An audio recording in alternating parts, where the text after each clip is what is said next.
say winter nights in northern Minnesota are quiet, but sometimes the quiet listens back, and sometimes it follows you home. I grew up in a tiny town in northern Minnesota, one of those places surrounded by endless forests and frozen lakes where the winters feel like they last half the year. When snow falls there, it doesn't melt. It just settles into the world like a heavy blanket that buries everything. People say you get used to the silence, but I don't think anyone really does. When I was 13, we lived in a small log house my father built at the edge of the woods. Nothing fancy, just a warm place that creaked in the wind and smelled like pine and firewood. My dad loved that place. He always called it quiet country. I never told him what I heard that winter, or what followed me. It was early December. My dad asked me to bring in firewood before bed. I remember rolling my eyes, annoyed, because I was in the middle of a video game, but he insisted. I put on my boots, threw on a jacket, and stepped outside. The cold hit me immediately, sharp enough to sting my eyes. The night was dark, not city dark, but forest dark. A kind of dark that swallows everything except the weak circle of the porch light. The only sound was the brittle crunch of snow under my boots. I took a few steps toward the woodpile and froze. Behind me, in the darkness past the porch light, snow crunched again. A single step. Then another. Slow. Heavy. Perfectly matching my pace. At first, I thought it was Dad messing with me, but he never joked during winter nights. I turned my head, squinting into the dark. Nothing. Just trees, tall and skeletal, their shadows long and stretched like fingers. I swallowed hard and walked faster. The footsteps behind me matched again. Crunch, crunch, crunch. This time, closer. I didn't want to look back. Something inside me, something deep and instinctive told me not to. I grabbed an armful of wood, nearly dropping half of it, and sprinted toward the house. I slammed the door behind me, breathing hard. My mother looked up from her knitting and laughed. "What's wrong with you? Frozen your toes off out there?" I didn't answer. At that moment, I wasn't sure what I'd heard, or if I'd imagined it. But then, boom, boom, boom. 3 heavy knocks on the outside wall. Not the door, the wall, right behind where I had been standing outside. The room fell silent. My mom's smile faded. My dad stood up slowly. "Nobody should be out there," he muttered. He grabbed his flashlight and stepped outside. I stayed pressed against the window watching. The beam of light swept through the snow, and then Dad stopped moving. "Mary, come out here," he said quietly. My mom joined him. Then she called for me. I stepped barefoot onto the freezing porch, still shivering. "Look," Dad whispered. There, in the snow, leading from the tree line to the house, were footprints. Human footprints. Barefoot. Deep. Crisp. Clear as day. But the strangest part? The footprints ended at the wall, and there were none walking away.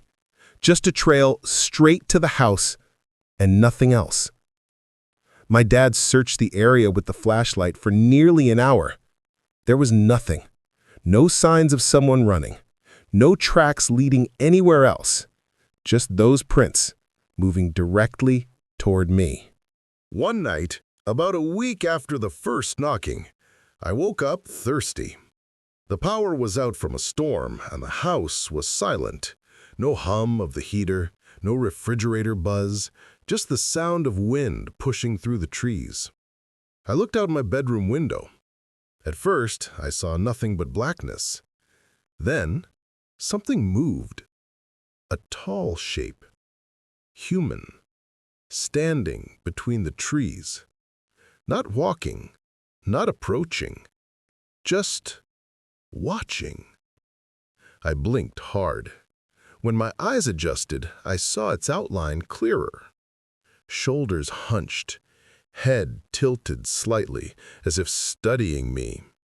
Its arms were too long, or maybe the shadows made them look that way. I didn't move. Neither did it. Then, very slowly, it raised one arm and pointed at me. My breath caught in my throat. It held the pose for several seconds, and then it lowered the arm and stepped back into the darkness, disappearing completely. I dropped to the floor and crawled into the hallway. My parents were awake too. They'd heard the footsteps. 3 knocks, this time on the roof. Dad didn't even step outside. He just sat in his chair with a shotgun and waited for morning. None of us slept. We tried to forget about that night. We really did. But the next evening, it happened again. Just after dark, 3 heavy knocks on a different part of the house. Dad ran outside with his flashlight. Nothing.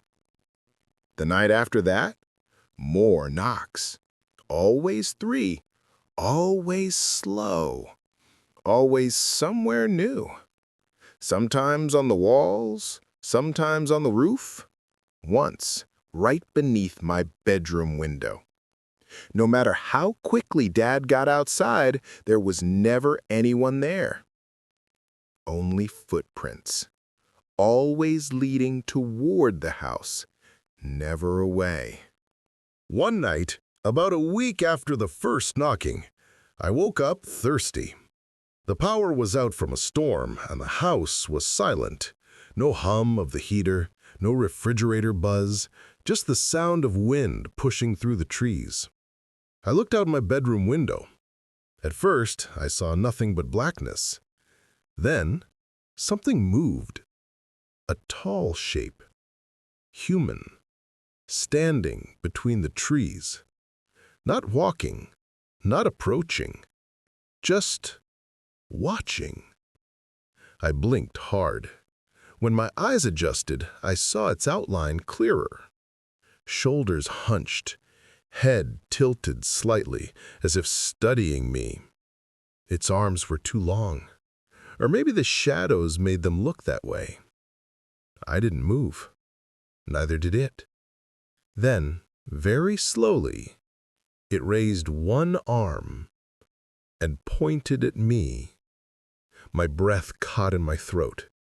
It held the pose for several seconds, and then it lowered the arm and stepped back into the darkness, disappearing completely.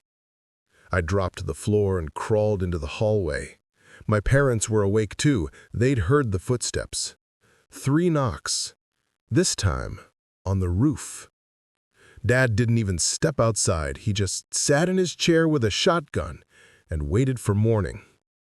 None of us slept. A few nights before Christmas, snow fell so thick it erased the world. You couldn't see more than 10 feet ahead. Dad forbid anyone from going outside. But around 11 p.m., I heard something. Not knocks, not footsteps. A voice. Soft, muffled, coming from outside my bedroom window. It whispered my name. Slow, drawn out, almost curious. Daniel. I froze. I could hear the words clearly, but they sounded distorted, like someone speaking through water. My heart hammered so loud I thought it would break my ribs. I forced myself to look toward the window. A faint outline stood behind the frost-covered glass, a shape taller than the window frame, too tall to be human. It leaned closer. The frost shifted. Something pressed against the other side of the glass, like a pale forehead. Then, 3 slow taps. Tap, tap, tap. That was the first time I screamed. My dad burst into the room with the shotgun. The figure outside moved, not away, but upward, like it was climbing the side of the house. Dad fired a shot through the wall. Snow rained down from the roof. The figure was gone. 2 weeks later, we moved, packed the house in 2 days, and drove south. My parents told everyone the reason was the brutal winter. But I know the truth.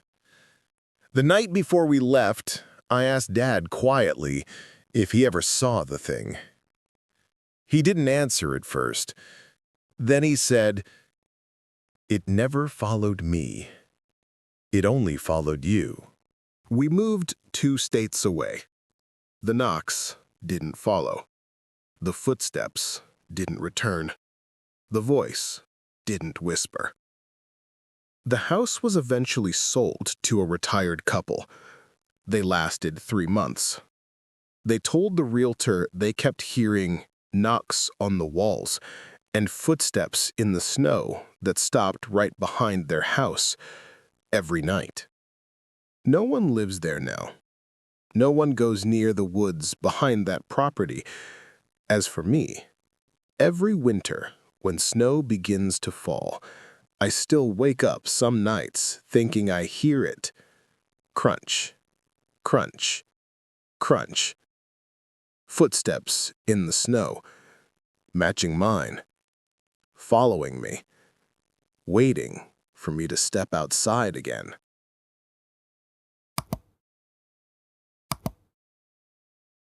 Some houses feel safe in the daytime, but when night falls, they reveal what they've been hiding.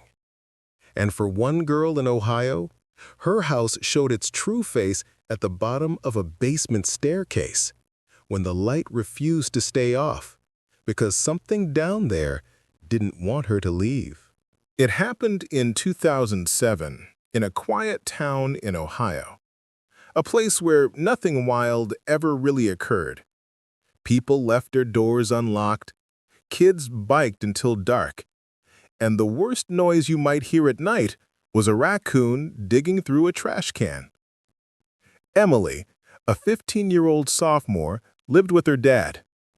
Their house was old, built in the early 1940s, and like most old houses, it had a basement that felt colder than the rest of the home. But they didn't fear it. It was just storage, old tools, cleaning supplies, boxes of photos. Nothing special. Until one night, the basement decided to remind Emily she wasn't alone. It was a normal Wednesday evening. Emily's dad was working late, so she had the house to herself. She made a quick dinner, washed her plate, and decided to finish laundry before bed. The washer and dryer were in the basement. She walked down the wooden steps, each one creaking like a warning. She switched on the basement bulb, the kind that hangs from a string, and warm yellow light filled the room. She tossed the clothes in the dryer, added a dryer sheet, and shut the metal door with a dull thud.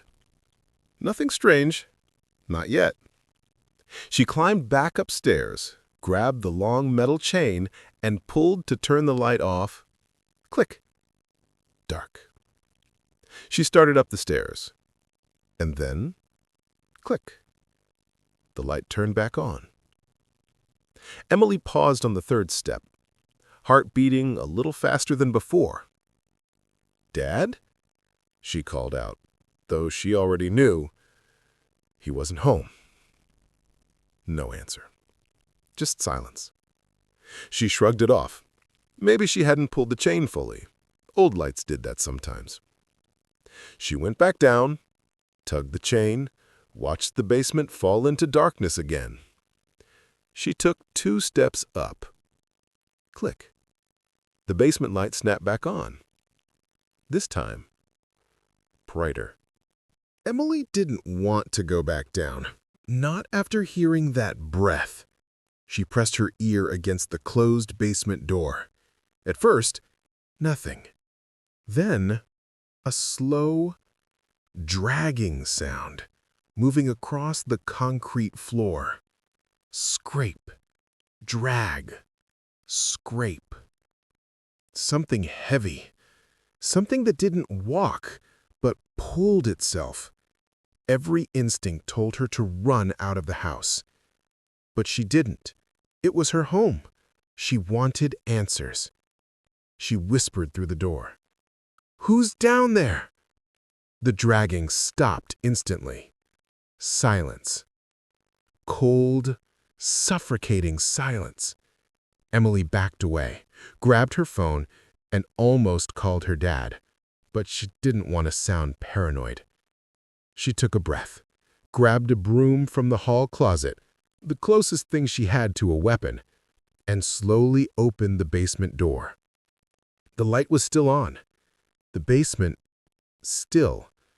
But the air felt wrong, thicker than before. She stepped down one stair, then another. Her eyes scanned every corner, every box, every shadow. Halfway down the steps, skirt-ape! Something moved beneath the stairs. The sound came from directly under her feet. Emily bolted. She sprinted back up and slammed the door so hard it shook the house. She backed away, broom shaking in her hands. Something under those stairs had moved. And it wasn't a raccoon, or a possum, or anything she'd ever heard before. Minutes later, she heard keys in the front door. Her dad walked in, dropping his work bag. "Hey, Emily," he said, then stopped when he saw her expression. "You look like you saw a ghost." She pointed at the basement door. "There's something down there." Her dad frowned. Probably just the house settling. "No, Dad. I heard breathing and something dragging across the floor." He didn't believe her. Not fully, but the fear in her voice was real enough. "Okay," he said. "I'll check." He opened the basement door and walked down slowly. Emily stayed at the top, gripping the railing with white knuckles. "Everything's fine," he called up. "No one down here." He checked behind boxes, around tools, even under the stairs. "No animals, no nothing. Just your imagination, kiddo." Emily wanted to believe him. She really did. But the moment her dad came back up and shut the door, scrape! The sound came again, from the basement floor. Her dad froze, then forced a laugh. "Old pipes. Has to be." But Emily was staring at the light, because as soon as he turned away, the basement bulb flickered. Once, twice, then stayed on. Emily didn't go down there again that night. Neither did her dad. They both slept with their doors open, checking the hallway every so often. Around 2:30 a.m., Emily woke up to the sound of footsteps. Slow, dragging steps, coming from the basement stairs. She grabbed her phone and listened. One step, another, another. She peeked out her bedroom door just in time to see the basement light turning off. Not with a chain pull, not with a flicker, just dark, instant, total, as if someone had blown it out. She ran to her dad's room, shaking him awake. They stayed up together until sunrise, lights on, listening. But the dragging stopped, and morning made everything feel safe again. Until they checked the basement. The dryer was still running. The clothes were still warm. But underneath the staircase, where Emily swore she heard movement, the concrete floor was covered in long scratch marks. 5 parallel lines, as if something with fingers, long ones, had clawed its way across the floor and dragged itself toward the stairs. Her dad sealed the basement that same day. New lock, new door. But sometimes, late at night, Emily hears the chain light click on all by itself, and ever so faintly. Scrape. Drag. Scrape. Coming from behind the sealed door.